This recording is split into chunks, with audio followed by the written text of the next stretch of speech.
Tonight we look at a story that seems almost unbelievable, a tale of naval warfare that is rewriting the rules of modern conflict right before our eyes. The Russian Black Sea Fleet, once a symbol of power and pride, is being systematically dismantled, not by another great navy, but by Ukraine, a nation with virtually no navy of its own.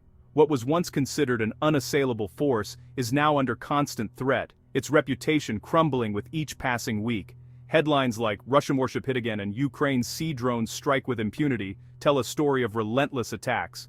The world watches in disbelief as news of yet another strike breaks, each headline more shocking than the last. These aren't isolated incidents.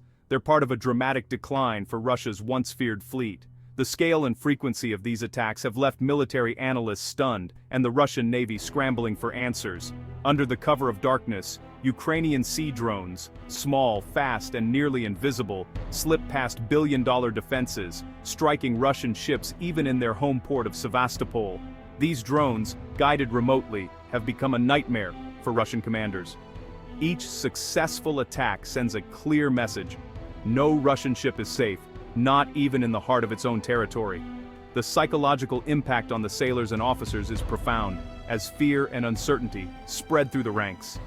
The Black Sea Fleet, once a tool of power projection, is now a collection of vulnerable targets, hiding from an enemy it cannot stop. Ships that once sailed proudly now cower behind barriers, desperate for protection. For generations, this fleet dominated the region, projecting Moscow's influence from Georgia to Syria. Its presence was a constant reminder of Russian might, shaping the balance of power across the Black Sea and beyond. The idea that it could be decimated by a country without a single major warship seemed impossible, until now. Ukraine's ingenuity and determination have turned the tables, making the unthinkable a reality. The pride of the Russian Navy is fighting for survival, and it's losing. Morale is low, and the sense of invincibility that once defined the fleet has vanished. This isn't just about ships being sunk, it's about the stunning effectiveness of innovative, low-cost tactics against a conventional military machine. Ukraine's use of sea drones and asymmetric warfare is changing the face of naval combat. The Black Sea is becoming a graveyard for Russian warships, and Moscow's control over this vital waterway is slipping away. The world is witnessing a historic shift, as the balance of power at sea is being rewritten in real time. Before 2022, the Russian Navy was a force to be reckoned with. The Black Sea Fleet, based in Sevastopol, was the jewel in its crown. Modern frigates, amphibious ships, submarines, and the mighty cruiser Moskva. This fleet projected power, secured Russia's southern flank, and supported ground operations. Its dominance in the Black Sea was unquestioned, enabling Russia to control trade routes and threaten neighbors. The fleet played key roles in Syria and the annexation of Crimea, reinforcing its image as a modern, capable force. Heavy investment in new ships signaled Russia's intent to remain a top-tier maritime power. When the invasion of Ukraine began, analysts expected the fleet to enforce blockades and launch assaults with impunity. Ukraine's small, outdated navy seemed no match, but the events that followed turned this perception on its head, exposing the dangers of underestimating a determined adversary. Facing overwhelming odds and a much larger adversary, Ukraine chose innovation over tradition, rewriting the playbook for naval warfare in the process. Instead of relying on conventional tactics, Ukrainian forces turned to creativity and technology to level the playing field. With its navy gutted after Crimea's annexation, Ukraine couldn't fight ship to ship. The loss of its main naval bases and warships left Ukraine with few traditional options, forcing its military to rethink how to defend its coastline and challenge Russian dominance at sea. Instead, it embraced asymmetric warfare, using anti-ship missiles and, most notably, naval drones. These new tools allowed Ukraine to strike at Russian vessels from unexpected angles, catching the enemy off guard and disrupting their operations. Land-based Neptune and Harpoon missiles struck Russian ships from afar, while unmanned sea drones swarmed targets with devastating effect. These attacks demonstrated that even without a large navy, Ukraine could inflict serious damage on a superior fleet. These low-cost, high-impact weapons changed the economics of naval warfare. For a fraction of the cost of a warship, Ukraine could threaten or destroy billion-dollar vessels, forcing Russia to reconsider its own naval investments. Why build billion-dollar ships when a cheap drone can sink them? This question now haunts naval strategists worldwide, as Ukraine's success has shown how technology can upend traditional military thinking. Ukraine's tactics forced the Russian Navy to hide in port, Constantly fearing unpredictable strikes, the once dominant Black Sea Fleet found itself on the defensive, its movements restricted and its confidence shaken. The threat of attack saved cities like Odessa from amphibious assault and reopened vital shipping lanes. Ukrainian innovation not only protected its own shores, but also helped restore crucial trade routes for the world. Ukraine's creative approach transformed it from a victim at sea into a formidable naval threat, without a traditional fleet. The world watched as a nation with limited resources became a pioneer in modern naval tactics. The Black Sea became a proving ground for 21st century maritime conflict, where new technologies and bold strategies clashed with old doctrines. Russia's dominance was shattered by innovation, not numbers. The psychological impact of these attacks rippled through the Russian command, forcing them to adapt to a new era of warfare. Ukraine's strategy has rewritten the rules of naval warfare, inspiring militaries around the world to rethink how they fight at sea, and proving that ingenuity can triumph over brute force. The Russian Navy's decline is marked by a timeline of devastating losses, each one chipping away at its reputation and operational strength. Over the course of just 2 years, the Black Sea Fleet faced a series of unprecedented setbacks that would have been unthinkable before the war.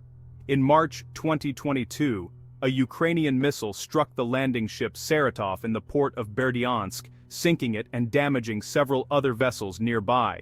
This attack sent a clear message: no Russian port, no matter how heavily defended, was truly safe from Ukrainian strikes. The destruction of Saratov was a turning point, forcing Russian commanders to rethink their naval strategies.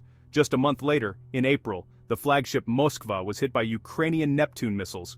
The ship caught fire and eventually sank, resulting in a major psychological and strategic blow to the Russian Navy. The loss of Moskva, the pride of the Black Sea Fleet, shocked military observers worldwide and demonstrated Ukraine's growing capabilities. In the aftermath, the Russian fleet was forced to operate farther from Ukraine's coast, limiting its ability to support ground operations and maintain control over the Black Sea. The sense of security that once surrounded Russian naval operations was gone. By October, Ukraine escalated its campaign with a coordinated drone and missile attack on Sevastopol, the main base of the Black Sea Fleet. The Admiral Makarov and several other ships were damaged, further degrading Russia's naval power and highlighting the vulnerability of even its most fortified bases. In August 2023, a Ukrainian sea drone struck the Olenogorski Gornyak in Novorossiysk, a port far from the front lines and deep within Russian territory. This attack demonstrated Ukraine's ability to strike at long range, catching the Russian Navy off guard and forcing it to spread, its defenses even thinner. The following month in September, a combined missile and drone strike devastated the Minsk landing ship and the Rostov-on-Don submarine while they were in dry dock. The attack not only destroyed valuable assets, but also disrupted critical repair and resupply operations. Damaging a submarine inside a fortified dock was unprecedented in modern naval warfare, underscoring Ukraine's reach and ingenuity. It sent shockwaves through the Russian military establishment, raising questions about the safety of even their most secure facilities. Each of these attacks steadily eroded Russia's ability to project power in the Black Sea, exposing the vulnerability of its fleet and undermining its influence in the region. The cumulative effect was a dramatic shift in the balance of naval power. The once feared Black Sea Fleet's aura of invincibility was shattered, leaving Russia's naval ambitions in serious doubt and signaling a new era of maritime warfare in the region. The sinking of the Moskva was a turning point. As flagship, it provided air defense for the entire fleet. Its loss left Russian ships exposed. The official Russian explanation, a fire, was widely disbelieved, compounding the humiliation. For Ukraine, it was a David and Goliath victory, boosting morale and proving its anti-ship capabilities.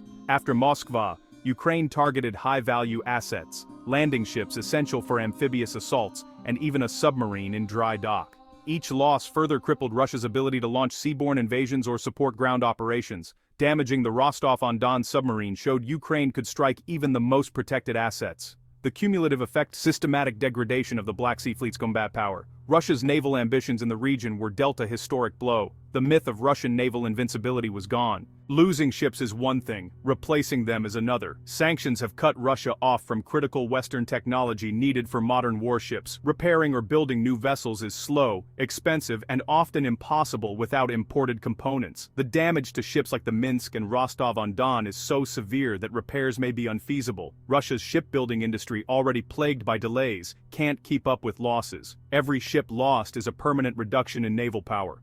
Ukrainian strikes make repairs in the Black Sea risky. Shipyards are now prime targets. Russia faces a grim choice: repair ships in vulnerable locations or attempt long, risky transfers elsewhere. The result is paralysis. Russia cannot regenerate its fleet, and every loss is felt for years. Geography dealt Russia a losing hand. The only way in or out of the Black Sea is through the Bosphorus and Dardanelles, controlled by Turkey. After the 2022 invasion, Turkey invoked the Montreux Convention, closing the straits to all military vessels. Russia's Black Sea fleet was trapped. No reinforcements, no replacements. Every loss became permanent. The fleet was isolated. Meanwhile, Ukraine received steady Western support. Turkey's decision quietly handed Ukraine a decisive strategic advantage. The Black Sea became a closed arena, and Russia's fleet was locked in a battle of attrition it could not win. The cumulative effect of losses, sanctions, and the closed straits is strategic paralysis. The Black Sea fleet, once a tool of power projection, is now focused on survival. Most valuable ships rarely leave port, and when they do, they stay far from Ukrainian-controlled waters. Many have relocated from Sevastopol to Novorossiysk, conceding that even their main base isn't safe. Russia's attempted blockade of Ukraine has failed. Grain exports have resumed. The fleet is powerless to stop commercial shipping, fearing any ship sent would be sunk. Ukraine has neutralized a key component of Russia's military without a major naval battle. The Black Sea fleet is now a shadow of its former self, contained, cornered, and unable to achieve its objectives. By autumn 2025, Ukraine's dominance in the Black Sea is clear. Advanced sea drones and long-range missiles have made Russian losses routine. The western Black Sea is a no-go zone for Russian ships. Ukraine controls key locations like Snake Island. The grain corridor thrives, ending Russia's attempt to weaponize hunger. Ukraine, once without a navy, now controls the sea. New tactics include mining Russian naval approaches, further trapping the fleet. The Russian Navy is imprisoned by fear, constant threat, and physical danger. This is a 21st century lesson. Innovation and adaptability can defeat traditional power. Ukraine has not just defended its coast, it has won the battle for the Black Sea. The once mighty Russian fleet is now broken, hiding in its harbors, a testament to strategic miscalculation.